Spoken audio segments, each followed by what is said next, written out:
Hey everyone, welcome back to the channel Fanfiction Lord. Today we are bringing you a brand new Naruto fanfic, which is what if Naruto was raised by Kushina and became the perfect storm of the Uzumaki, Uchiha and Kaguya. This is part 1 of the story. If you enjoy this fanfic, don't forget to hit the like button and subscribe to Fanfiction Lord for more fanfics every day. So without wasting any time, let's begin the fanfic. Konohagakure no Sato, October 10th. Uzumaki Kushina, the Akai Chishio no Habanero, was known as many things not only throughout Konohagakure no Sato, the village she resided in, but throughout the elemental nations. To her enemies she was strong, dauntless, and unpredictable. To those that know her personally she was all those things, and much more. She was stubborn when fixated on a purpose, impulsive when swayed by her emotions, and quick to lash out if anyone angered her. Right now, however, she was a few things: very hungry, very bored, and very pregnant. I'm so bored, and hungry, thought one Uzumaki Kushina as she sighed and rubbed her big belly. Kushina had been pregnant for the last 9 months, and was hoping that today would be the day she would finally give birth, and start her own family. She already knew what the baby would be as she had been given that information on one of her daily checkups. It was going to be a boy. She had been ecstatic when she had found out, and had to be restrained at the time from moving around so as to not unnecessarily injure herself or the baby. She had calmed down immediately when the threat of injury was brought up. She would not take any risks with Naruto. That was the name that had been decided upon by herself and her husband. Uzumaki Naruto. That has a nice ring to it. Then again, so does Namikaze Naruto. She thought absent-minded, as she sounded out each name. Namikaze. That was a name that was synonymous with one person, the Yondaime Hokage, Namikaze Minato. While not many knew of it, the red-headed Uzumaki had indeed been in a secret relationship with the blonde Namikaze. They had met only briefly in their academy days, and had not had much interaction with one another. However, after Kushina had been kidnapped by Kumogakure, the blonde Namikaze had went, and had succeeded in his rescue. It was history after that. They had been engaged a few years after the Third Shinobi World War, Daisanji Ninkai Taisen, and had married only shortly after she had found out she was pregnant. Grumble. She had been brought out of her reminiscing moment by the gurgle of her stomach. Hee hee. Whoops, guess I forgot I was hungry. Well, I guess I'm making a trip over to Ramen Ichiraku for some lunch, thought Kushina as she laughed at herself for forgetting. As she was making her way down the street towards her destination, she kept passing various amounts of businesses that were trying to sell their wares. None had really caught her attention as she was more focused on getting her stomach full until something caught her eye. She slowed her pace down enough to check out the store in question. It was a clothing store, but for babies. I'll just take a quick peek inside, thought the Uzumaki, as she entered the store. She entered the establishment and noticed that the place had a wide variety of different selections to choose from. She was just browsing through some clothes that were more to her liking as they were things she would wear if they made them a few sizes bigger. She was brought out of her scrummaging as she saw something dark out of the corner of her eye. She turned her head to see what it was and noticed it wasn't a what, but a who. It was her best friend, Uchiha Makoto. Kushina had always had a friend-rival relationship with the woman as they had always competed with each other. She was her best friend, but she was also the person she wanted to beat the most. As it was, Makoto was ahead of her as she already had 2 children while she was going for her first. "Hey there, Makoto-chan," shouted Kushina. "Here buying some baby clothes for Sasuke-chan?" asked Kushina, as she made her way over to the woman. The Uchiha woman had been startled when she heard her name shouted at her in a store and was about to scold whoever had done it. When she turned around and saw the strands of fiery red hair, she already knew who it was. It's nice to see you to Kushina-chan, replied Makoto, and you shouldn't shout in a store as that is rude to the other patrons, scolded the Uchiha. Kushina blushed crimson as she realized what she had done, and was now trying to shrink away from the eyes now staring at her. Oops. Sorry about that, muttered Kushina embarrassed. It's fine Kushina, just be more aware of your surroundings and those that are in them, said the Uchiha, and yes, I am here to buy some more clothes for little Sasuke, she answered. While the two women were silently conversing with each other completely unaware of the few women who were staring at them both. They couldn't help but stare enviously at both women as they were considered two of the most beautiful women in the whole village. These two were the epitome of what the civilian and kunoichi were striving to be, beautiful but deadly. The Uchiha woman had fair skin with long black hair with bangs hanging on either side of her face to frame her cheeks along with her onyx eyes. She roughly stood at 5 feet 3 inches. The Uzumaki stood just a bit taller than her counterpart at 5 feet 4 inches with fair skin, but a slender yet feminine build. Violet eyes and crimson red hair framed her face, giving her an exotic look that just personified her beauty. So what kind of clothes are you looking into? Asked Kushina. I don't really know, confessed Makoto. I came to buy a few shirts for Sasuke, but I can't seem to make up my mind, said Makoto, as she was torn between a blue shirt or a black one. Hee, you should be more organized like me, Makoto-chan, said the redhead smugly. I already have baby clothes for Naruto-chan all set up and ready to go, said Kushina with a confident smirk on her face, believing she had outdone her rival. Makoto simply stared at her friend, and smiled at her ignorance and naive attitude. Kushina, let me give you a piece of advice from a mother who has experience in raising a child, said Makoto. Newborn children are always going to need things in quantity, even when you believe you have enough, it isn't, explained Makoto, as she broke the news to her friend. Quote. Oh, of course I knew that. I was just testing you to see if you knew that, replied a stuttering and embarrassed Kushina.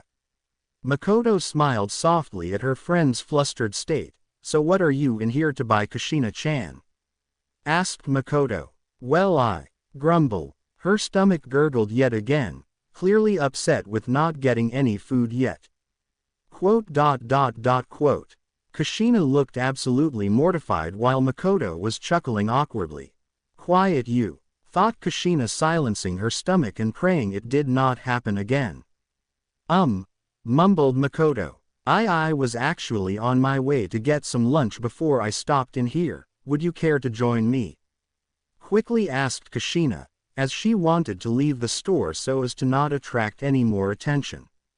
Lunch sounds great. Just give me a few seconds to buy these things, and then we'll head out, answered Makoto, and went to buy her things. Both women were making their way over to the ramen stand, and were a few feet away when two boys of the same age had stopped in front of them. Kushina instantly recognized both boys, as she used to take care of both of them when they were just a bit younger than what they are now. Uchiha Itachi and Uchiha Shisui. She remembered when she had sent over the boys' birthday presents for their 5th birthday. She couldn't make it that day because of a day at the doctor for her pregnancy. Good afternoon, Makoto-sama, Kushina-sama, greeted the first boy with a goofy grin on his face. The other boy was shaking his head in exasperation at his friend's somewhat formal greeting. While still respectful, he did not believe it was enough. He lined up his feet, straightened his back, held up his chin looking them in the eye, and then bowed. Good afternoon, Kushina-sama, and to you as well, Ka-sama, said the still bowing boy. Kushina looked at both boys, and couldn't help but be amazed. They both hailed from the same clan, but they were both polar opposites of each other. Both had jet black hair, onyx eyes, and fair skin. That was where the comparisons stopped though. Itachi was growing a ponytail while the front of his hair was well kept and framed his face. Shisui on the other hand had short, unkempt hair, along with a broad nose and some rather well-defined eyelashes. "So what are the two of you doing out here?" asked Makoto, since neither had given a reason as to why they were there. "We were actually looking for you and Sasuke," answered Itachi. "Yeah, we came looking for you so we could play with Sasuke-chan, right, Itachi?" asks Shisui looking at his friend. Itachi sighed while shaking his head when he heard the answer as to why they were really there. He could hear the snickering coming from the two women in front of him, and sighed even louder when his mother told him that Sasuke was at home with his father. He noticed that the redhead had stopped, controlled herself and took a knee in front of them. "Can I ask the both of you for a favor?" asks Kushina looking each both in their eyes. Both gave her a nod, and she continued. "You can both see that I'm going to have a baby, right?" She asks as both boys give her a nod. "I want you two to be big brothers to Naruto," she said. "I am afraid I don't follow," questioned Itachi, as Shisui also looked rather confused as well. "What I mean is for the both of you to look out for him, play with him when you can, beat up anyone who picks on him, like a big brother should. Naruto isn't going to be like Sasuke, who has you to watch over him, Itachi. So would you both do me this favor?" asked Kushina, explaining herself. Both boys were stunned speechless as they weren't expecting for her to ask them that. To be asked to be big brothers to another child, and one whose mother had looked after them or played with them when they were kids. They did not take long with their answers. "I would like that very much, Kushina-sama," replied Itachi with a smile on his lips. "Yosh, you can count on me as well, Kushina-sama. I'll be the best big brother to Naruto-chan in the whole village. I'll protect him till the day I die," shouted Shisui while grinning while Itachi nodded his head, for once agreeing with his friend. Kushina had been a bit taken aback with his last statement, but smiled warmly at the boys. "Thank you, Shisui-kun. Itachi-kun, I know I can count on the two of you," she said, and gave both boys a big warm hug. Both boys had returned the hug. They finally broke free from each other while helping Kushina get back on her feet, and said they would let both of them get on with their business. Both boys went back to the Uchiha compound. With both boys gone, the two ladies had resumed their walk once again. Makoto noticed her friend squirming a bit as she walked, but said nothing about it. Makoto-chan." "Yes," she replied. What is it, Kushina-chan?" Spit it out," yelled Makoto, finally losing her patience. "Is it going to hurt when I give birth?" blurted out Kushina. Wah, don't tell me that the Akai Chishio no Habanero is scared of childbirth. Especially when you've done the things you've done over the years," teased the Uchiha. "Hey, I was just asking a question. Don't make fun of me and make me hit you, TT Bane," threatened Kushina while shaking her fist at her friend. Makoto completely ignored her friend's outburst and casual threat. "Hurt? No, of course it's not going to hurt. Whatever gave you that idea?" sarcastically answered Makoto. Kushina seemed to calm down a bit after hearing her friend's answer, as she trusted the woman next to her completely. Grumble. Well,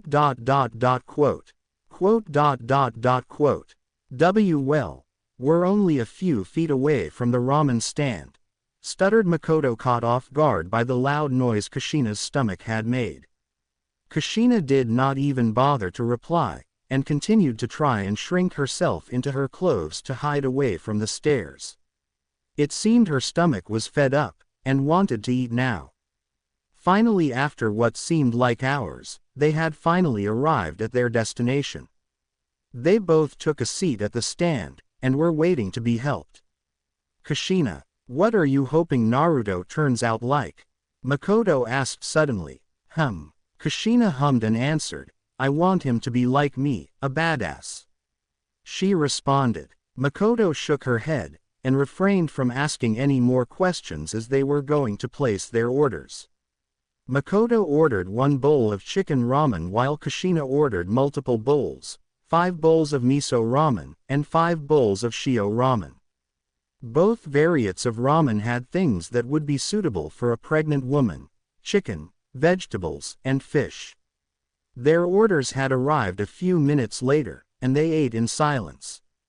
Once they had both finished, they had each paid for their food and had left the stand. Both had things they had to take care of, so they were each saying goodbye to the other. Splash! Kushina's water had finally broken. Silence. Pure and utter silence throughout the entire street they were on. Oh shit, were the thoughts of both women. Kushina was starting to get extremely nervous, and began to panic. She barely heard her friend telling her to calm down until she passed out. Makoto saw her friend had barely heard her voice, and quickly reacted once she saw her friend falling face first into the ground. She managed to grab her in time. Konoha Hospital. Kushina had finally been admitted into the hospital, and had thoroughly freaked out when she didn't know where she was. She had calmed down somewhat when she saw the hospital personnel, but began to freak out again when it finally hit her.